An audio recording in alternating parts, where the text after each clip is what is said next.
Les cuento que antes de la pandemia yo había pensado dejar las redes sociales y descansar de ellas. Pero vino el encierro y necesitaba una forma de mantenerme en contacto con mi familia y amigos y con la información. Las redes sociales se convirtieron en un repositorio de los miedos, obsesiones, noticias falsas, una cascada de información, debates, ataques, salvajismo informativo, propaganda. El doctor Juan La Rosa estudia para que podamos comprender este fenómeno y lo que dice de nosotros como sociedades relacionadas políticamente que buscan informarse y conocer. Por eso decidí hablar con él, porque en tiempos de crisis la información es muy necesaria. Yo soy Gabriela Bautista y estoy preguntando cómo estás en esta contingencia. La pandemia por el coronavirus nos mandó a las casas, desacomodó la economía y nos puso frente a nuestra computadora a intentar entender el mundo y a buscar conectar con los otros. Sí, y es que también el asunto, y otra vez trayendo la palabra maldita, es que el sistema neoliberal más fuerte es el que está en nuestras cabezas. En esta charla con Juan La Rosa, acordamos que una nueva normalidad debería construirse en torno a los bienes públicos. Y también Juan nos recuerda que recibir información y producirla se parece a la forma en la que nos nutrimos. Por lo tanto, debemos buscar que los medios y las fuentes de los que elijamos informarnos sean diversas y profesionales, que busquen desmentir las noticias falsas y verificar los datos. Y nosotros debemos aprender a discernir la ambigüedad que implica enfrentarnos a un fenómeno prácticamente desconocido. Tenemos que aceptar vivir en la incertidumbre y que un virus que ni siquiera tiene vida, que ni siquiera podemos verlo, pues está poniendo en jaque todo lo que conocemos. Doctor Juan La Rosa, ¿cómo estás? Con mucho trabajo. Creo que por distintas razones la mudanza a trabajar dentro de la casa ha incrementado de manera importante el trabajo que yo hago para la universidad donde laboro. Y bueno, pues también he estado pues muy ansioso, intranquilo por todo lo que está pasando en el mundo, en el país, que cada día, cada hora ocurren noticias nuevas y tienes que digerirlas con calma. Y bueno, pues eso ha sido difícil, ¿no? En estos días se ha acuñado un término, infodemia, algo así como un virus que ataca a la información pública. Claro que esta expresión es retórica. La pandemia funciona como una lupa que amplifica las tensiones económicas, sociales y políticas ya existentes.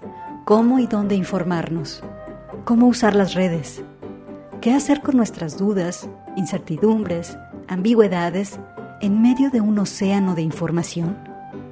Y sobre todo, ¿qué sabemos sobre estos fenómenos? Este podcast se llama ¿Cómo estás? Oye, Juan, hay muchas cosas que me gustaría platicar contigo y una es sobre que justo, fíjate, otra de las cosas que me interrumpió a mí la cuarentena es que yo pensaba, o sea, después de la gran manifestación de las mujeres, que todas salimos a la calle y que fue algo muy fuerte, fue muy, no sé cómo explicarlo, emocionalmente hablando fue muy fuerte al día siguiente parar todas las mujeres y a la siguiente semana parar todos. Hay quien me ha dicho que las mujeres hicimos como el ensayo de cómo sería no estar en las calles. Se me hace una observación, no la puedo calificar si de atinada o de cruel o de, no sé.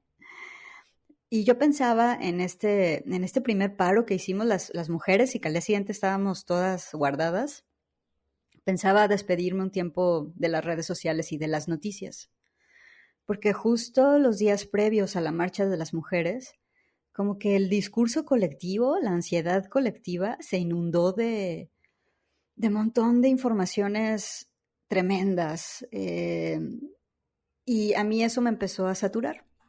Entonces cuando viene ahora el encierro 2, decidí no parar en redes sociales para poder seguir en contacto con las personas independientemente de las noticias. Pero entonces esta nueva realidad nos tiene, sí en contacto con la gente a través de las redes, porque estamos todos en nuestras casas, pero al mismo tiempo no sé si voluntaria o involuntariamente hablando, Juan, tú me dirás, este bombardeo de informaciones y de cosas ambiguas también es un factor muy, no sé, muy fuerte para poder hacer llevaderos los días. ¿Tú qué opinas al respecto? Sí, yo creo que en los próximos años vamos a ver las afectaciones psicológicas que esto está causando, ¿no? En términos sociales y que van a ser fuertes, creo. Es decir, si ya previamente había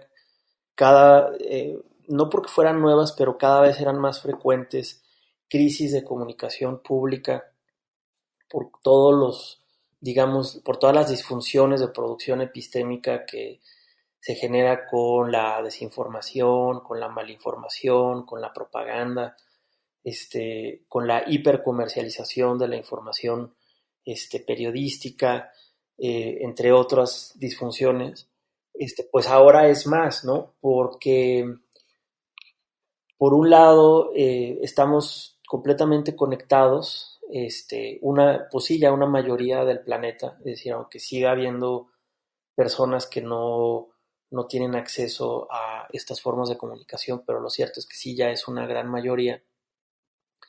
Y por otro lado, vivimos en una época en la que, pues ideológicamente nos consideramos como superiores en términos técnicos e informativos, o nos consideramos, ¿no? Es decir, que tenemos grandes avances científicos, que tenemos grandes avances comunicacionales, y digamos, eso es cierto hasta cierto punto, ¿no? Pero cuando uno ve, por ejemplo, todas estas guerras de números y todas estas acusaciones de que si sí, de que si no, de que si el número de muertos, de que si el número de personas que están infectadas, de que si lo hicieron mejor aquí o allá, pues lo cierto es que, digamos, los científicos más duros y los que se han dedicado, por ejemplo, a estudiar epidemias, dicen, pues es que en realidad no sabemos y tenemos que estar conformes con eso ahorita, ¿no? Porque esto es algo tan nuevo y ocurrió de forma tan inesperada, que no, es decir, que realmente no sabemos, es decir, no sabemos si lo estamos haciendo, o sea, qué tan bien o qué tan mal lo estamos haciendo.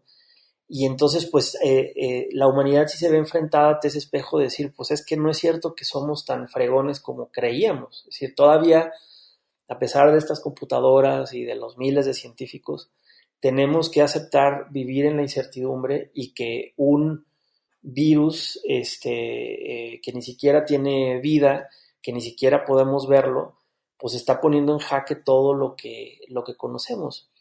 Y eso digamos, se ve ensamblado con una serie de dinámicas políticas, digamos, de polarización, en términos de cómo se debe distribuir el poder y de cómo hay una insatisfacción por la democracia que hace todavía más difícil esta operación. Y esto cómo está relacionado con la comunicación, pues que ante esa abundancia informativa de que hay miles de medios de comunicación ya, de que muchas personas pueden publicar su información de manera sencilla en Internet y de publicar sus opiniones, pues entonces se vuelve un bombardeo informativo, ¿no? Y si a eso además se le suma que los canales de distribución a través de los cuales consumimos información, también una buena parte del planeta, son lo que se llaman las redes sociales, y que estas redes sociales están programadas para generar patrones de adicción psicológica y digamos, de manipulación de los sentimientos de quienes las utilizan, en términos de que cuando uno ve esta información, lo que hace es, digamos, estas redes disparan los gatillos para que tú reacciones y produzcas más información, y entonces eso se vuelva, digamos, como una espiral que se reproduce, no diría al infinito, pero sí de forma importante. Pues entonces eso te mete en una espiral de todo el tiempo estar viendo lo que está pasando, en un escenario de alta incertidumbre. Entonces eso es, pues literalmente como si estuviera un adicto al alcohol metido en una casa, con la llave abierta, ¿no? Es decir, de no parar. Muchas personas estamos experimentando una saturación de información que puede tener incluso repercusiones en la salud. Ya lo han explicado los psicólogos, que han aumentado, por ejemplo, las pesadillas de las personas, problemas gastrointestinales, problemas de ansiedad, etcétera, ¿no? Entonces, eso sí va a generar, digamos, como pues problemas a los cuales vamos a tener que enfrentar y ver cómo resolverlos una vez que termine esto, porque sí es definitivamente un problema muy fuerte, ¿no?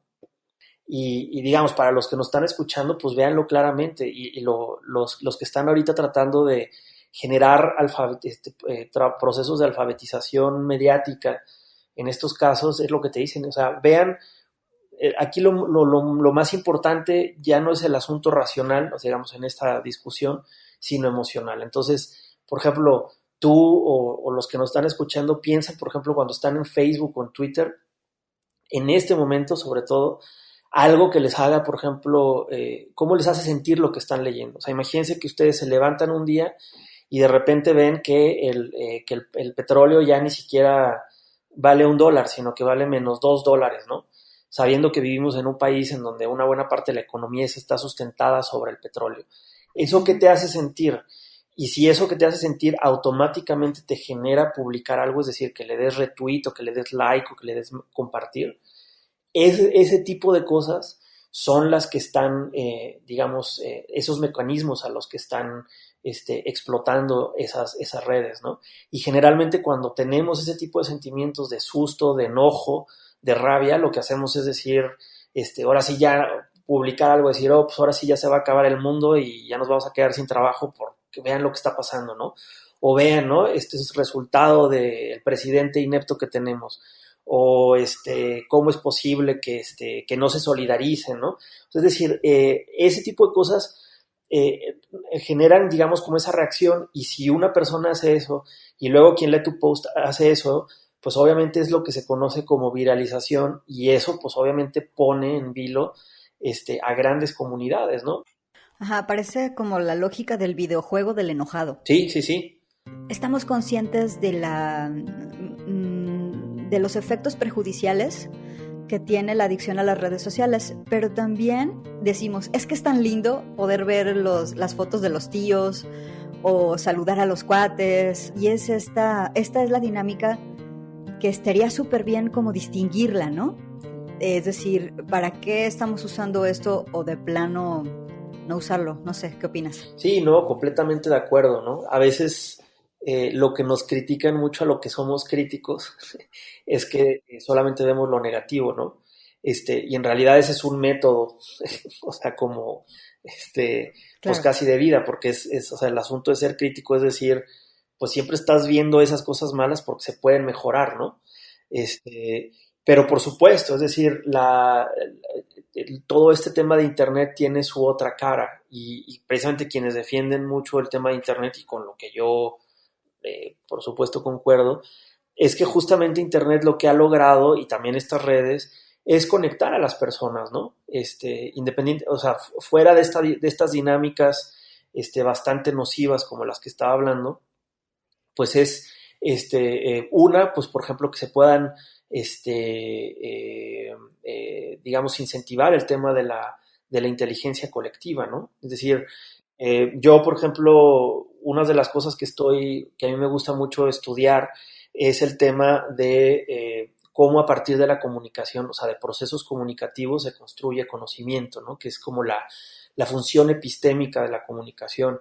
Y pues obviamente yo estoy asombrado o sea, imagínense cómo ahorita todos los científicos del mundo están conectados en muchas redes, buscando las terapias y las vacunas en contra de la enfermedad, ¿no? Que es algo que, pues básicamente nunca había ocurrido de esta manera, en la historia de la humanidad. Es decir, están conectados, pues muchísimos científicos trabajando en tiempo real, compartiendo esa información, etcétera. Y eso es algo que solo Uh-huh. con una tecnología como Internet, hasta ahorita podría haber ocurrido, ¿no?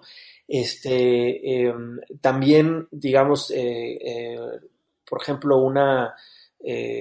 o sea, personas, por ejemplo, que tengan alguna enfermedad muy extraña, y que solamente se cuenten muy pocos casos en el mundo, pues se pueden encontrar a partir de estas redes y hacer grupos de apoyo, etcétera, ¿no? En una ciudad, bueno, aquí en Guadalajara yo he visto, por ejemplo, amigas que se han dedicado a juntar ahorita, por ejemplo, comida para las personas que viven en la calle, en Guadalajara, o que están en situación de pobreza, y pues han conseguido muchísimas despensas gracias a estas conexiones, ¿no? Y ya en el nivel mucho más personal, como el que tú mencionas, pues claro que sería, o sea, muchísimo más difícil afrontar esto sin poder siquiera ya conectarse con amigos, con la familia, es decir, de ver las fotos, de ver, de platicarse qué es lo que está pasando, de cómo le estamos viviendo, etcétera, ¿no? Entonces sí, por supuesto que también este encierro con esta tecnología, pues tienen un lado súper luminoso, en donde dices, bueno, pues estamos lejos, pero al mismo tiempo cerca, ¿no? Ahora mismo que desde aquí alcanzo a ver a mi hija, ella está ahorita conectada con 4 de sus amigos, digamos, en un chat que ya abrieron en Facebook para niños y que pueden platicar y jugar algunas cosas al mismo tiempo, etcétera. Entonces, bueno, pues eso también ayuda, ¿no? Es decir, y por supuesto que me parece que eso hace, por ejemplo, muy difícil, muy diferente lo que como estamos viendo esta pandemia, como la vivieron a principios del siglo XX, la mal llamada epidemia española y, bueno, otras tantas, ¿no? Ayer fue un día horrible en redes sociales. Esta sospecha que dejan correr en el discurso público de que nos engañan, Claro. ¿no? De que hay como cientos de miles de muertos, porque no me sé ahorita la cifra. O sea, para mí es como una especie de que le echan lejía a la confianza pública. Quería saber tu opinión de esto, porque como personas que consumimos medios y que crecimos educados en que si quieres saber algo, pues prende el radio o prende la tele o léelo en el periódico o así. Ahorita está este movimiento, o sea, está ocurriendo eso, que ni siquiera sé si tiene nombre, Juan. Por un lado, insisto que estamos como en un momento en el cual estamos en una especie de estado de negación, ¿no? De decir, es que no sabemos realmente con la exactitud que quisiéramos qué es lo que nos está pasando. O sea, no lo sabemos ni los ciudadanos de a pie, pero ni tampoco los científicos. Es decir, ellos seguramente tienen un grado menor de incertidumbre que nosotros, pero tampoco, o sea, muchos de esos reportajes parten del supuesto de que existe o de que podría existir la información verdadera sobre la pandemia, y eso es falso. Es decir, quien quiera ahorita asegurar que tiene el número concreto de personas infectadas por el virus, pues simplemente estaría diciendo una mentira. No lo sabemos, no lo podemos saber. O sea, Exacto, es imposible. no, pues tendríamos que hacerle literalmente un examen a todos los que habitan el planeta para saber quiénes ahorita están contagiados, ¿no? Y entonces ahí, digamos, pues se hacen cálculos, se hacen estimaciones, y eso es lo que podemos saber ahorita, con además la desventaja de que pues es un virus que además pues casi nadie conoce, no saben cómo se comporta, no sabemos, por ejemplo, si hay algunas formas en las cuales sí lo tengas y ni siquiera se pueda detectar, etcétera. Es decir, hay como demasiadas interrogantes, ¿no? Entonces, ese es como un primer nivel. Luego, el segundo nivel es que pues el virus ha aparecido en una realidad y en un planeta que es ferozmente desigual, ¿no? Es decir, cuando llega alguien de Estados Unidos o de Alemania a hacer la comparación de lo que está pasando con México, o que un mexicano quiera que en México ocurra lo que está pasando en Alemania o en Corea, pues obviamente está fuera de la realidad, ¿no? Es decir, quien no vea que históricamente un país como México digamos, tiene un desarrollo económico y político muy distinto al de Alemania o al de Corea del Sur, y que eso no tenga un impacto en cómo se está respondiendo a la pandemia, pues me parece es tener, si no uno, los dos ojos tapados, ¿no?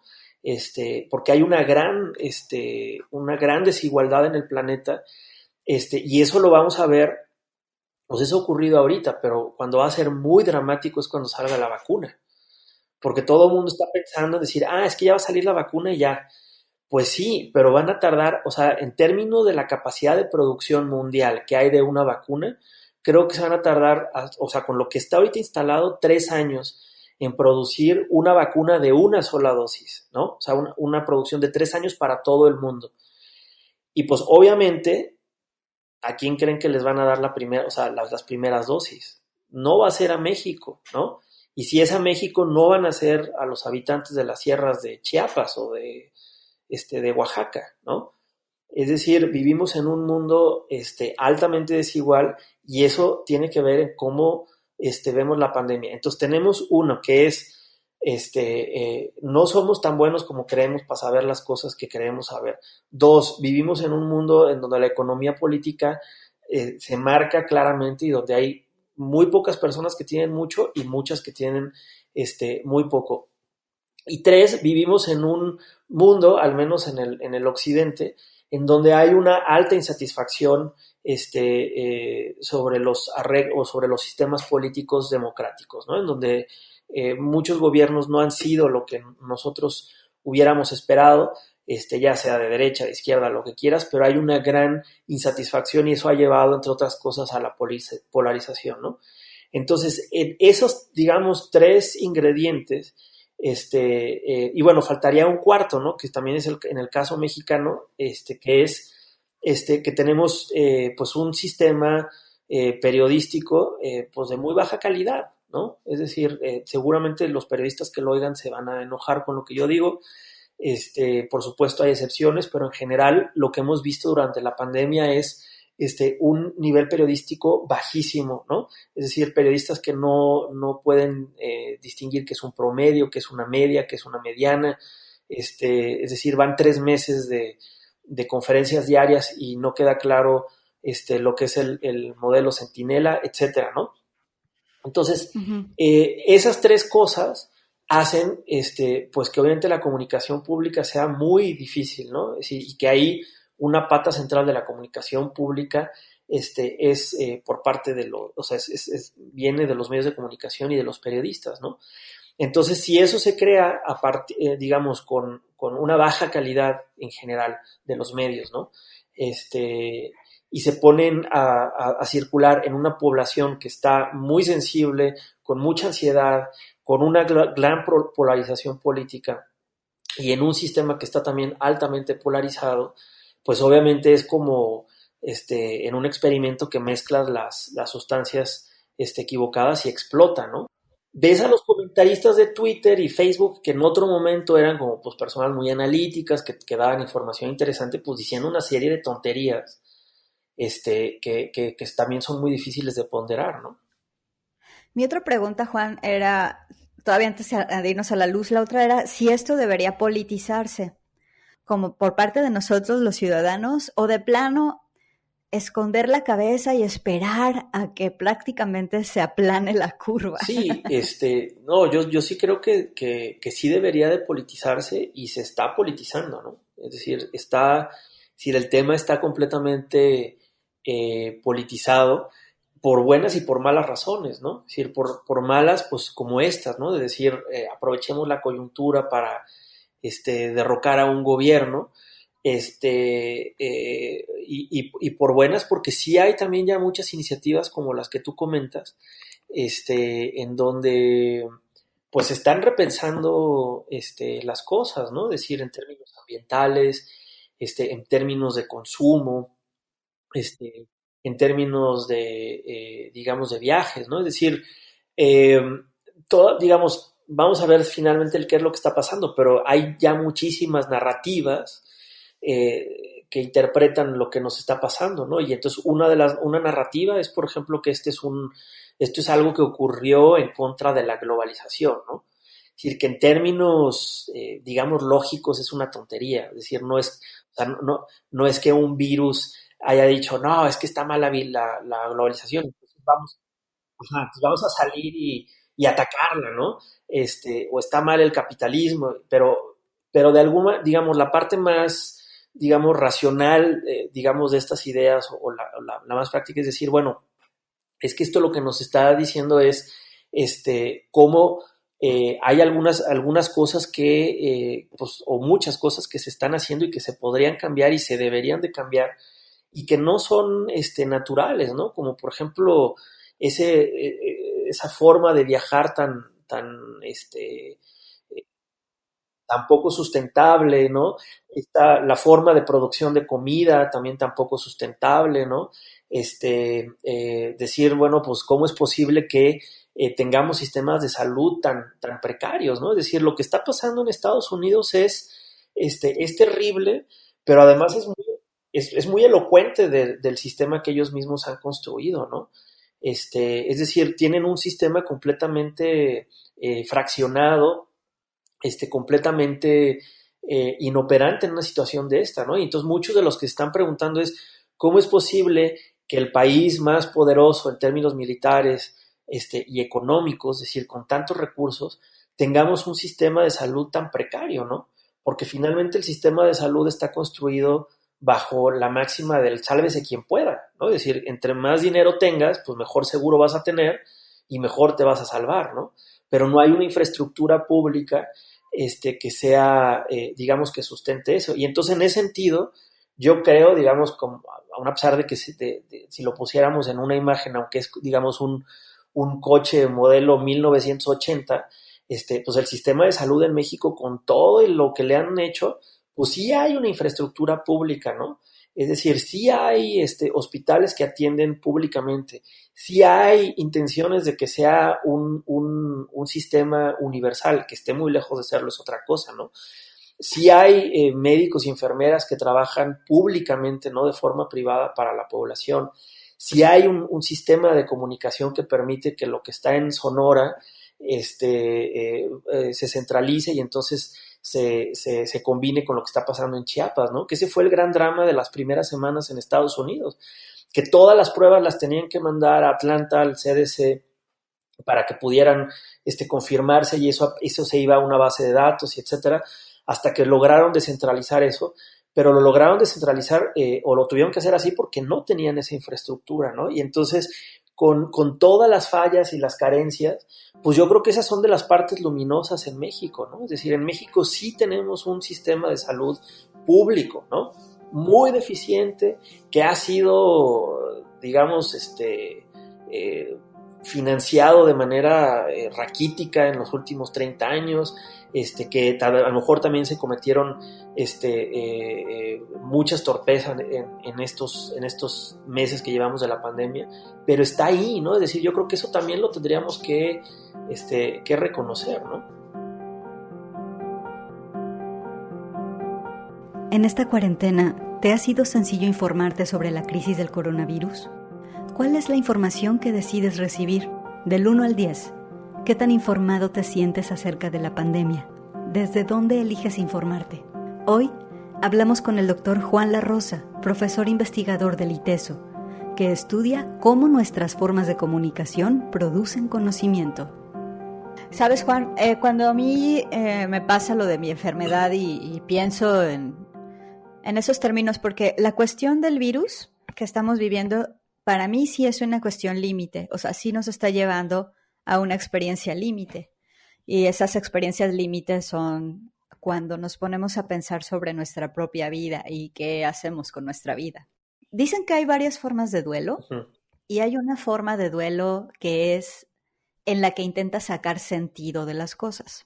Pero antes de que llegues a eso, de sacar sentido, hay un proceso en el que te das cuenta, digo yo con mi experiencia pues, de que la cuestión de la justicia no es un asunto inherente de la vida en sí. Es decir, la vida no es justa, ni hay nada que va a llegar aquí a poner, a hacer rendir cuentas, ¿no? Es decir, la justicia, el perdón, la conversación democrática, etcétera, sí es un asunto que es de nosotros los humanos nada más. Y son reglas y así que nosotros los humanos hemos puesto. No son un asunto de una fuerza mágica o una fuerza externa, ¿no? Las fuerzas externas de la naturaleza estamos ahorita siendo súper conscientes de cómo son, ¿no?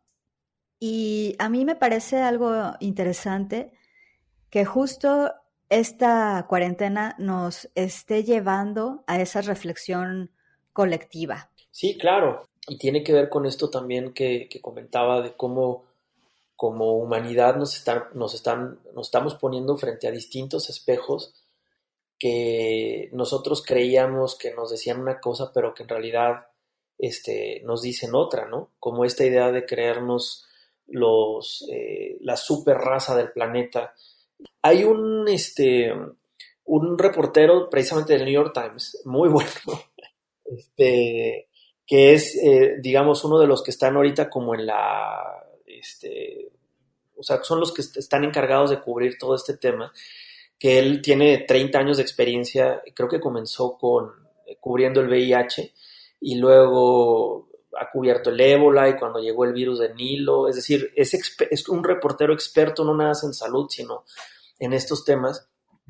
Y entonces él decía un poco en una entrevista que le hacían, que justamente, y que también está relacionada con tu pregunta anterior, sobre si se debe politizar o no, que decía que justamente son coyunturas críticas, ¿no? De donde, dependiendo mucho de cómo reaccionemos, es como se van a reencauzar ciertas cosas. Y él decía que tanto lo que pasó en el 18 con esta pandemia, y también lo de las guerras mundiales, digamos, es un periodo histórico largo, pero digamos, esas coyunturas, dice, lo que trajo fue el estado de bienestar en Europa. Es decir, a partir de eso fue que se inventó el estado de bienestar, ¿no? Y que duró en operación hasta finales de los 90 y que después de eso empezaron a desmantelarlo y que en muchos países todavía funciona de manera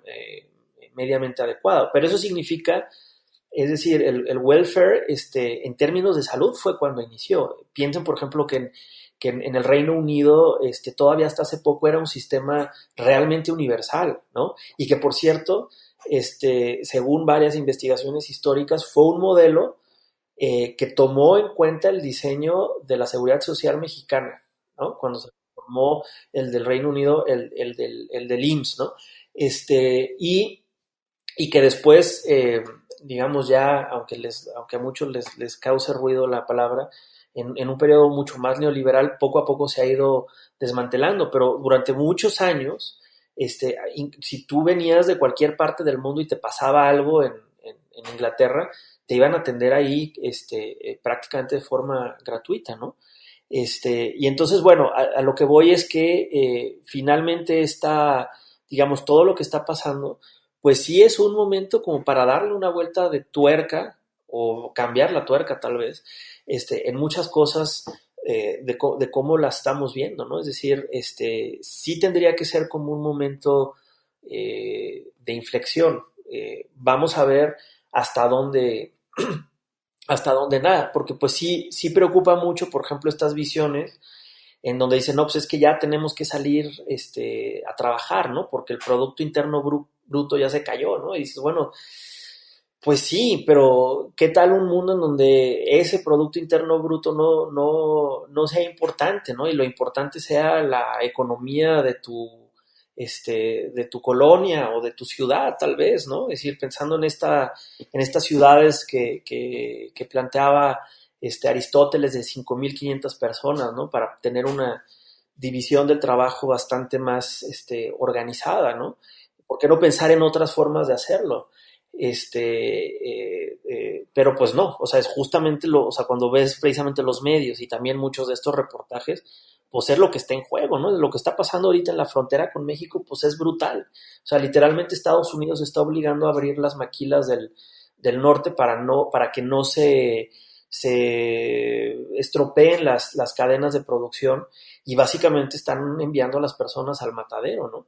Entonces, pues todo eso son de las cosas que pues vamos a ver cómo, digamos, cómo terminan por resolverse en términos de poder y de fuerza, ¿no? Están los que piensan que el mundo no va a cambiar, ¿no? Están, por otro lado, los que pensamos que hay cosas que pueden cambiarse. Pero en el mientras, la recuperación de la economía, muchas personas, independientemente de un contexto global o de esta relación de efecto mariposa, muchos necesitan que poder salir a trabajar otra vez, ¿no? Para poder recuperar dos, tres cosas. Es decir, la inercia de la maquinaria del sistema, por un lado, arroja a muchas personas al mismo carril. ¿Y dónde podría haber un espacio o una oportunidad de pensar que podemos pensar y crear otras cosas? Sí, y es que también el asunto, y otra vez trayendo la palabra maldita, es que el sistema neoliberal más fuerte es el que está en nuestras cabezas, ¿no? Se supone que ese es como el gran, y que era lo que decía Foucault, que ese es como la gran genialidad de la época neoliberal en la que vivimos, que ya no necesitamos estados para decirnos lo que tenemos que hacer, sino que somos nosotros mismos los que nos estamos imponiendo a hacer eso, ¿no? Y por supuesto, hay un primer elemento de decir, bueno, sí tengo que salir para ganarme el pan y como para poder sobrevivir, pero hay muchas cosas en las que estamos programados, ¿no? Y que incluso decir lo que yo te decía al principio de decir sigo con mi rutina, pues es esa programación, ¿no? ¿Qué pasaría si dijera, bueno, pues, o sea, a lo mejor soy muy hippie, pero pues, ¿qué tal si ya, me desentiendo de eso y buscamos nada más la manera de comer, digamos, de estar de otra manera con mis vecinos, con mi familia y etcétera? No es que lo vaya a hacer ahorita porque es muy difícil, insisto, incluso hasta en términos mentales, ¿no? Es decir, yo lo pongo, digamos, hay algunas cosas que te las puedes quitar, otras no, pero digamos, lo comparto así abiertamente, este año a mí me toca renovar en el famoso SNI, ¿no? Y si no publico X cantidad de trabajos, pues me van a sacar. Y entonces en medio de todo esto, pues yo me levantaba pensando, pues ¿qué hago? ¿Me pongo a escribir mis artículos para que no me saquen? ¿O atiendo a mis alumnos que ahora requieren el doble del trabajo que se necesita ahorita, ¿no? Y pues yo dije, no, pues ahorita lo importante son los alumnos, si me sacan, pues ni modo, ¿no? Ya luego veré qué hago y tampoco es que, o sea, a lo que voy es que hay una serie de cosas que es que sí, se tienen que reactivar las líneas de producción. Pues sí, hay a lo mejor algunos problemas incluso mundiales de que pueda haber escasez de alimentos, pero ¿qué tal que empecemos a reacomodar la economía para que no tengamos que depender tanto en términos globales unos de otros y que podamos estar más en esa dependencia económica más, digamos, personal, más del entorno, etcétera, de no tener que estar pensando precisamente en cosas como del SNI, sino en escribir otro tipo de cosas. Pero precisamente eso es lo que ahorita todo el mundo está, digamos, en sus cabezas tiene, ¿no? Es decir, ¿cuándo vamos a volver a la normalidad para seguir haciendo lo que estábamos haciendo, ¿no? Cuando en realidad puede ser un espacio para decir, es que justamente lo que no deberíamos de hacer es volver a esa no normalidad, sino pensar de otra manera, ¿no? ¿A ti como que qué te gustaría de lo nuevo? Bueno, pues yo lo que me gustaría es que sí pudiéramos recuperar el sentido de lo público, ¿no? A mí lo que me encantaría es que realmente entre todos, por ejemplo, pudiéramos cuidar de nuestra salud, ¿no?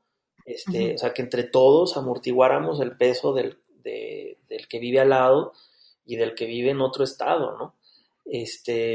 Sin pensarlo en términos de pesos y centavos, ¿no? Es decir, a lo mejor puede ser un sistema de salud deficitario, ¿no? En donde no sea, digamos, que no haya ganancias económicas, pero si entre todos lo apoyamos y lo mantenemos, pues creo que eso sería muy importante. Yo esperaría también o digamos que frente a lo que estamos viendo en esto, también se pudieran tomar acciones frente a otro tipo de catástrofes que a lo mejor son más, silenciosas, ¿no? O sea, por términos de salud pienso en la contaminación, en otro tipo de enfermedades como la diabetes, es decir, que pudiéramos tener, digamos, otra forma de pensar nuestro bienestar y nuestra salud que no dependiera precisamente del dinero, de tener que comprar un seguro,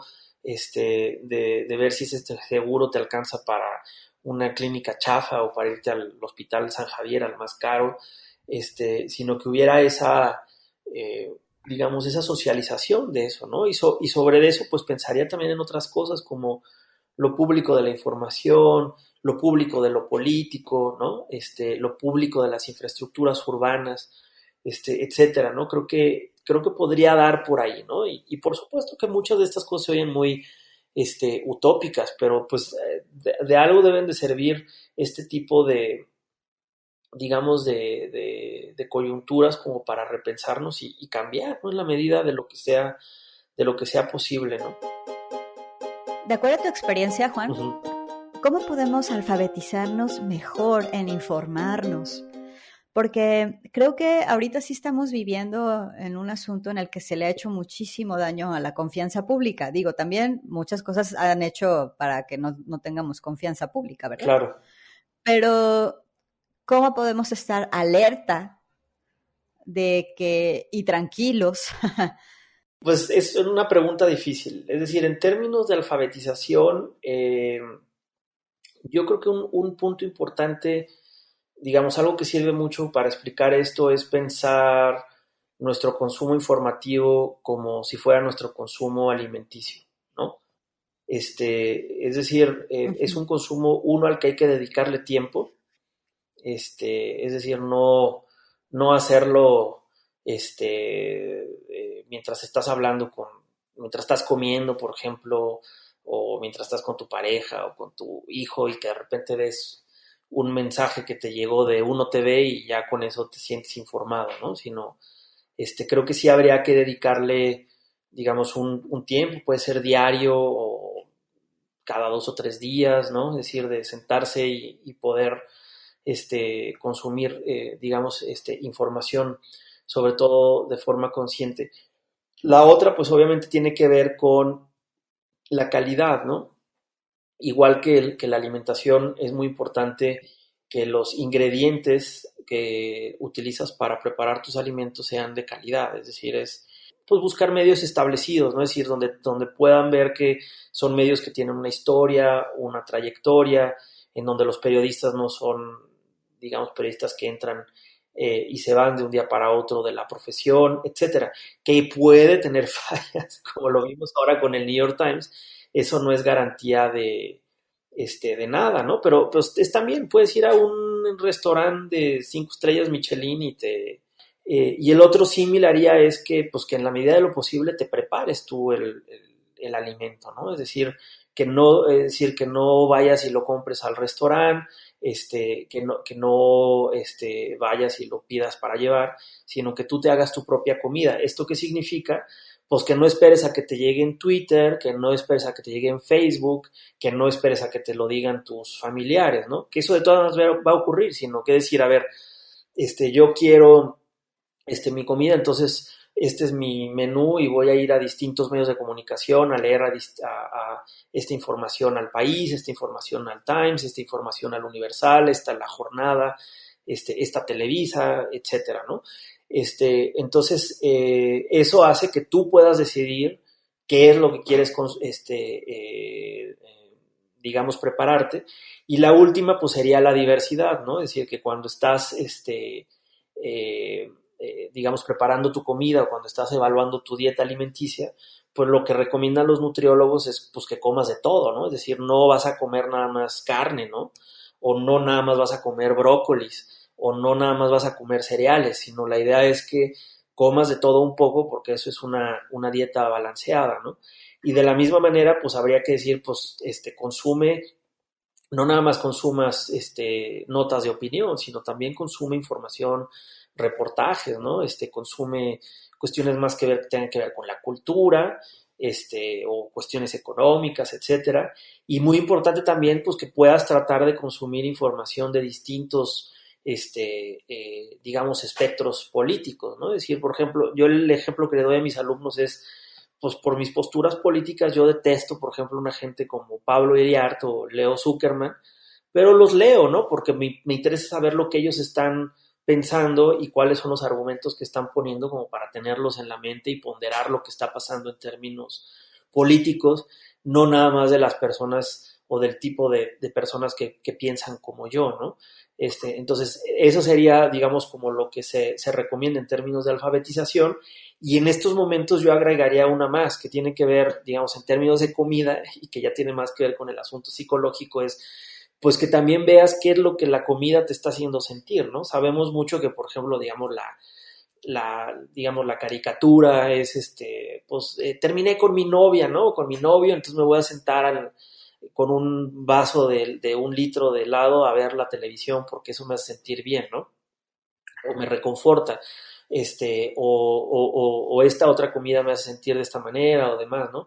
Creo que de la misma manera habría que incluir esa variable en términos de información, es decir, es cuando tú ves una noticia y que está publicada, ¿qué es lo que te hace sentir, no? Si te duele la panza, si te hace sentir feliz, etcétera, porque eso también va a tener que ver en cómo la compartes y cómo la distribuyes y además eso sí te está afectando, ¿no?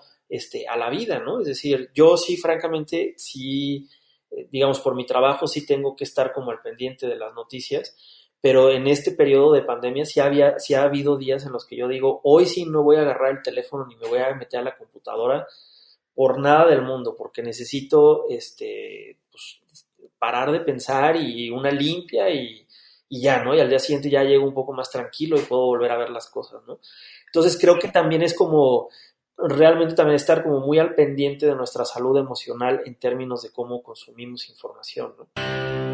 ¿Qué has hecho en estos días de pandemia para equilibrarte? Cosas que te hayan resultado chidas, tipo leer, jugar juegos de mesa, contar cuentos, correr, no sé. Sí, bueno, a mí lo que más me sirve es hacer ejercicio, entonces, pues me salgo a correr, ¿no? Aquí cerca, pues hasta con un cubrebocas casi me da una hiperventilación, pero intento hacerlo regularmente, ¿no? Eso me tranquiliza mucho. Otra, pues es esto que te digo, ¿no? Es decir, a veces despegarse digamos, de la computadora y del teléfono creo que es sano. Pues también me ha servido mucho jugar con mi hija, ¿no? Digamos, a veces es como, pues te tienes que meter a ese mundo, ¿no? De decir, pues ahora vamos a jugar con los ponis y con los castillos y con coche y Batman y pues eso también te tranquiliza, ¿no? Algo que también de repente me llegó un video, ¿no? También por WhatsApp que me gustó mucho de un psicólogo español, y pues que es la música, ¿no? Y que sí sirve.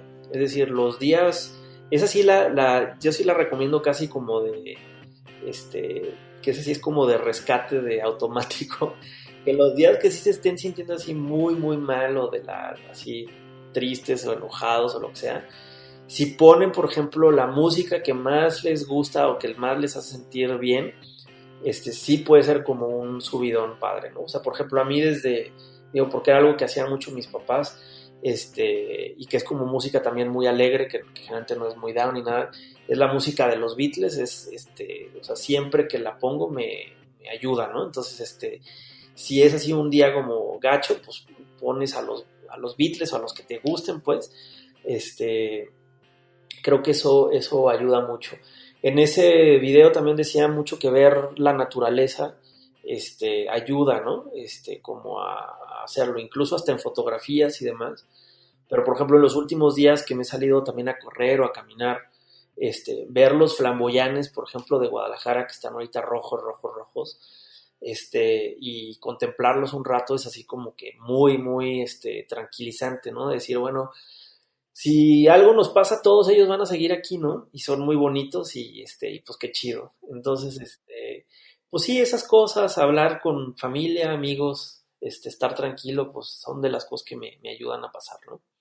Gracias por esta charla. Estoy haciendo esta colección, como te digo, de cómo estamos, qué estamos pensando en este momento.